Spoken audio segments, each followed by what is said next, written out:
Hello ವಿದ್ಯಾರ್ಥಿ ಮಿತ್ರರೇ, ಇದು IAS ಕನ್ನಡ ವಾಹಿನಿ. ಎಂದಿನಂತೆ KS ಮುಖ್ಯ ಪರೀಕ್ಷೆಯ ಮೋಸ್ಟ್ ಪ್ರೊಬಬಲ್ ಕ್ವಶನ್ಸ್ ಅನ್ನು ಕೊಡ್ತಾ ಇದ್ದೀವಿ. ಇವತ್ತು ಸಹ ಇತಿಹಾಸದ ಕ್ವಶನ್ ಅನ್ನು ಕೊಟ್ಟಿದ್ದೀವಿ. ಪ್ರಶ್ನೆ ಈ ರೀತಿಯಾಗಿದೆ: ಕರ್ನಾಟಕ ಇತಿಹಾಸದಲ್ಲಿ ಹೊಯ್ಸಳರ ಮಹತ್ವವೇನು? ವಿಷ್ಣುವರ್ಧನ್ ಸಾಂಸ್ಕೃತಿಕ ಕೊಡುಗೆಗಳನ್ನು ಪಟ್ಟಿ ಮಾಡಿ ಅಂತ ಕೊಟ್ಟಿದ್ದೀವಿ ಕ್ವಶನ್ ಅನ್ನು. What is the importance of Hoysalas in the history of Karnataka? Point out the cultural contributions of Vishnuvardhana ಅಂತ ಹೇಳುವಂಥ ಪ್ರಶ್ನೆ. ಇದಕ್ಕೆ ಉತ್ತರವನ್ನು ತಾವು ಈ ರೀತಿಯಾಗಿ ಇಟ್ಕೊಳ್ಬೋದು. ಪ್ರಾರಂಭವನ್ನು ರಾಜಕೀಯ ಅಂಶದಿಂದ ಪ್ರಾರಂಭ ಮಾಡ್ಬೋದು, ಅಂದರೆ ಇಂಟ್ರೊಡಕ್ಷನ್. ಸುದತ್ತ ಆಚಾರ್ಯರ ಆಶೀರ್ವಾದದಿಂದ ಸಳನು ಹೊಯ್ಸಳ ರಾಜ್ಯದ ಸ್ಥಾಪನೆ ಮಾಡಿದ. ಅಂದರೆ ಯಾವ ರೀತಿ ಪ್ರಾರಂಭ ಆಯಿತು ಹೇಳುವಂಥದ್ದು ಕ್ರಿಸ್ತಶಕ 948ರಲ್ಲಿ. ಅದೇ ರೀತಿ ಹೊಯ್ಸಳ ವಂಶದ ಮಹತ್ವವನ್ನು ಆ ಪ್ರಶ್ನೆಯ ಮೊದಲನೇ ಪಾರ್ಟಿನ ಕೆಲವೊಂದು ಅಂಶಗಳನ್ನು ಇಲ್ಲಿ ತಾವು ಹೇಳ್ಬೋದು. ಹೊಯ್ಸಳ ವಂಶವು ಕನ್ನಡ ಸಂಸ್ಕೃತಿಯನ್ನು ಎತ್ತರಕ್ಕೆ ಒಯ್ದ ರಾಜವಂಶವಾಗಿದೆ. ಅದೇ ರೀತಿ ರಾಮಾನುಜ, ಮಾಧ್ವ ಮತ್ತು ಬಸವೇಶ್ವರರು ಇವರ ಸಮಕಾಲೀನರು. ಹಾಗಾಗಿ ಇವರ ಕೊಡುಗೆಯೂ ಸಹ ಸರ್ವತೋಮುಖವಾದದ್ದು ಅಳುವಂಥ ಅಂಶವನ್ನು ತಗೊಂಡ್ರೆ ಈ ಕಲ್ಚರಲ್ ಕಾಂಟ್ರಿಬ್ಯೂಷನ್ ಮತ್ತು ಮೊದಲನೇ ಪಾಠ ಮಹತ್ವ ಏನು ಅಳುವಂಥ ಅಂಶಕ್ಕೆ ಸರಿಯಾದ ಮತ್ತು ಸಮರ್ಪಕವಾದ ಆರಂಭ ಇದಾಗತ್ತೆ. ಇನ್ನು ಎರಡನೇದಾಗಿ ಮುಖ್ಯ ಭಾಗ. ಇದರಲ್ಲಿ ಹೊಯ್ಸಳರ ಮಹತ್ವಕ್ಕೆ ಕಾರಣವಾದ ಅಂಶಗಳನ್ನು ಸಂಕ್ಷಿಪ್ತವಾಗಿ ಕೊಟ್ಟಿದ್ದೀವಿ, ಬ್ರೀಫಲ್ಲಿ ಹೇಳಿದ್ದೀವಿ. ಮೊದಲನೇದು, ದಕ್ಷಿಣ ಭಾರತದ ದೊಡ್ಡ ರಾಜಕೀಯ ಶಕ್ತಿಯಾಗಿ ಬೆಳೆದದ್ದು. ಅಂದರೆ ದಕ್ಷಿಣ ಕರ್ನಾಟಕದ ಒಂದು ಪಶ್ಚಿಮ ಘಟ್ಟ ಪ್ರದೇಶದಲ್ಲಿ, ಮಲೆನಾಡು ಪ್ರದೇಶದಲ್ಲಿ ಇದ್ದಂಥ ಒಂದು ರಾಜವಂಶ ಭಾರತದಲ್ಲಿಯೂ ಒಂದು ದೊಡ್ಡ ರಾಜಕೀಯ ಶಕ್ತಿಯಾಗಿ ಆ ಸಂದರ್ಭದಲ್ಲಿ ಕಂಡು ಬಂತು ಹೇಳುವಂಥ ಅಂಶವನ್ನು ಹೇಳ್ಬೋದು. ಹೀಗಾಗಿ ಇವರು ಮಹತ್ವವನ್ನು ಹೊಂದಿದ್ದಾರೆ. ಎರಡನೇದಾಗಿ, ಕನ್ನಡ ನಾಡಿಗೆ ವೈಷ್ಣವ ಮತದ ಪರಿಚಯ. ರಾಮಾನುಜಾಚಾರ್ಯರ ಒಂದು ಆಶೀರ್ವಾದದಿಂದ ವೈಷ್ಣವ ಮತದ ಅಂಶವನ್ನು ಇಲ್ಲಿ ನಾವು ಕಾಣಬಹುದು. ವೈಷ್ಣವ ಮತದ ಪ್ರಚಾರವನ್ನು ಕಾಣಬಹುದು ಮತ್ತು ಅದರಿಂದ ಅನೇಕ ಧಾರ್ಮಿಕ ಅಂಶಗಳನ್ನು ಬೆಳೆದ ಅಂಶಗಳನ್ನು ಕಾಣಬಹುದು. ಇಲ್ಲಿ ವಿಶಿಷ್ಟ ಅದ್ವೈತದ ವಿಚಾರವನ್ನು ಹೇಳ್ಬೋದು. ಹೀಗಾಗಿ ಅದು ಎರಡನೇ ಅಂಶ ಆಗುತ್ತೆ. ಇನ್ನು ಮೂರನೇದು, ವಿಫಲ ಸಾಹಿತ್ಯದ ರಚನೆ. ವಿಫಲ ಸಾಹಿತ್ಯದ ರಚನೆ ಅಂತಂದ್ರೆ ಸಾಮಾನ್ಯವಾಗಿ ಆ ಕಾಲದಲ್ಲಿ ಸಾಕಷ್ಟು ಈ ಮಧ್ಯಕಾಲೀನ ಕನ್ನಡದ ಕೃತಿಗಳು ಹೊರಗಡೆ ಬಂದಿವೆ ಅಂತ ಹೇಳ್ಬೋದು. ಅಂದರೆ ಅದನ್ನು ನಾನು ಮುಂದೆ ಈ ವಿಷ್ಣುವರ್ಧನ್ನ ಕೊಡುಗೆಗಳನ್ನು ಹೇಳಬೇಕಿದ್ರೆ ಹೇಳ್ತೀನಿ ಯಾವ ಥರ ಇದಾಯಿತು ಅಂತೇಳಿ. ಸೊ ಹೀಗಾಗಿ ವಿಫಲ ಸಾಹಿತ್ಯ, ಧಾರ್ಮಿಕ ಸಾಹಿತ್ಯ ಮತ್ತು ನೈಜ ಸಾಹಿತ್ಯ, ಕಾವ್ಯ ಸಾಹಿತ್ಯ, ಇಂಥ ಅನೇಕ ವೈವಿಧ್ಯಮಯ ಸಾಹಿತ್ಯಗಳ ರಚನೆಯು ಈ ಸಂದರ್ಭದಲ್ಲಿ ಆಯಿತು ಹೇಳೋದನ್ನು ಹೇಳ್ಬೋದು. ಇನ್ನು ನಾಲ್ಕನೇದಾಗಿ, ವೈಶಿಷ್ಟ್ಯಪೂರ್ಣ ಕಲೆಯ ಸೃಷ್ಟಿ. ಅದನ್ನು ನಾವು ಸಾಮಾನ್ಯ ಹೊಯ್ಸಳ ಶೈಲಿ ಅಂತೇಳಿ ಹೇಳ್ತಾರೆ.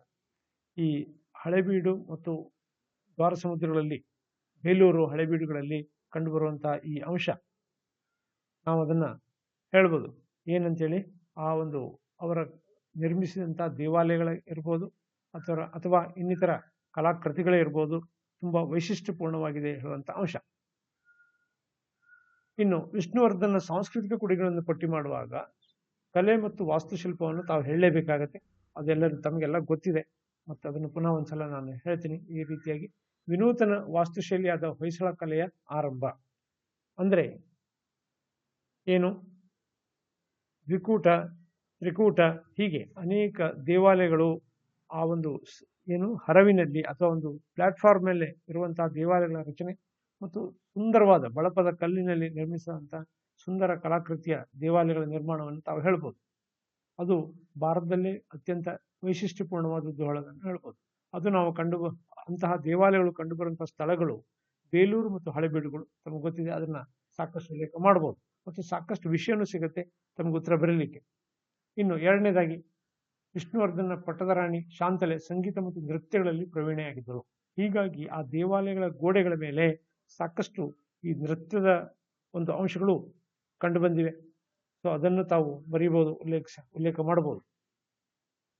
ಇದರ ಹೊರತಾಗಿ ಈತನ ಆಸ್ಥಾನದಲ್ಲಿ, ವಿಷ್ಣುವರ್ಧನ ಆಸ್ಥಾನದಲ್ಲಿ ಅನೇಕ ಕವಿಗಳಿದ್ದರು, ಪ್ರಖ್ಯಾತ ಕವಿಗಳಿದ್ದರು.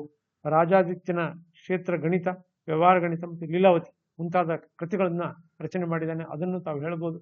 ಇನ್ನು ನಾಗಚಂದ್ರ, ನಯಸೇನನ ಧರ್ಮಾಮೃತ, ನಾಗಚಂದ್ರನ ಮಲ್ಲಿನಾಥ ಪುರಾಣ ಮತ್ತು ಪಂಪರಾಮಾಯಣ, ಕೀರ್ತಿವರ್ಮನ ಗೋವೈದ್ಯ, ಆಮೇಲೆ ರಾಮಾನುಜಾಚಾರ್ಯರ ವೇದಾಂತ ಸಾರ, ವೇದಾಂತ ದೀಪಿಕಾ ಮುಂತಾದ ಕೃತಿಗಳು ಕಂಡು ಬಂದಿವೆ. ಅಂದರೆ ಸಾಕಷ್ಟು ಎಲ್ಲ ರೀತಿಯಲ್ಲಿ ಕಂಡು ಬಂದಂಥ ಅಂಶವನ್ನು ನಾವು ನೋಡ್ಬೋದು. ಕಾರಣ ಇಷ್ಟೇ, ರಾಜಕೀಯ ಸ್ಥಿರತೆ ಮತ್ತು ಸಮೃದ್ಧಿ, ಆ ಕಾಲದಲ್ಲಿದ್ದಂತಹ ಸಮೃದ್ಧಿ ಅದನ್ನು ಹೊಯ್ಸಳ ಅರಸರು ನೀಡಿದ್ದಾರೆ ಹೇಳುವಂತದಕ್ಕೆ ಅತ್ಯುತ್ತಮ ಉದಾಹರಣೆ ಇದೆ. ಇನ್ನು ರಾಮಾನುಜರ ಕೃತಿಗಳನ್ನು ನಾನು ಈಗ ಆಲ್ರೆಡಿ ಉಲ್ಲೇಖ ಮಾಡಿದ್ದೇನೆ.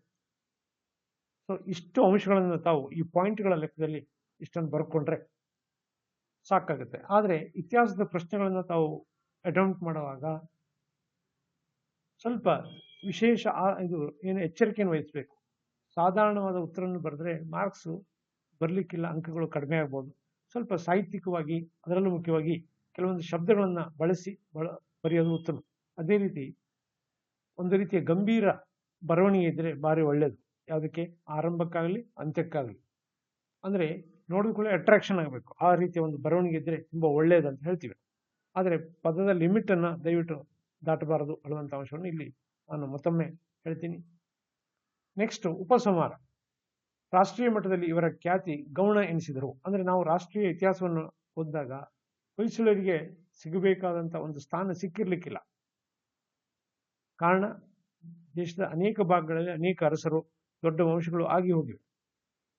ಇದರ ಹೊರತಾಗಿ ಕರ್ನಾಟಕದ ಸಾಹಿತ್ಯ, ಕಲೆ, ಧರ್ಮ ಮತ್ತು ಪರಧರ್ಮ ಸಹಿಷ್ಣುತಾ ನೀತಿಗಳಿಂದ ಅಮೂಲ್ಯ ಕೊಡುಗೆಯನ್ನ ನೀಡಿದ ಖ್ಯಾತಿ ಹೊಯ್ಸಳರದು ಅಂತ ಹೇಳಿ ತಾವು ಅಂತ್ಯ ಮಾಡ್ಬೋದು. ಈ ಪ್ರಶ್ನೆಯನ್ನ ಈ ರೀತಿಯಾಗಿ ಅಂತ್ಯ ಮಾಡ್ಬೋದು. ಹೀಗೆ ಈ ಎಲ್ಲ ಅಂಶಗಳನ್ನು ತಾವು ಇದರಲ್ಲಿ ಸೇರಿಸ್ಬೋದು ಅಂತ ಹೇಳ್ತಾ ಮುಂದಿನ ಮಾಲಿಕೆಯೊಂದಿಗೆ ಭೇಟಿಯಾಗೋಣ. ನಮಸ್ಕಾರ.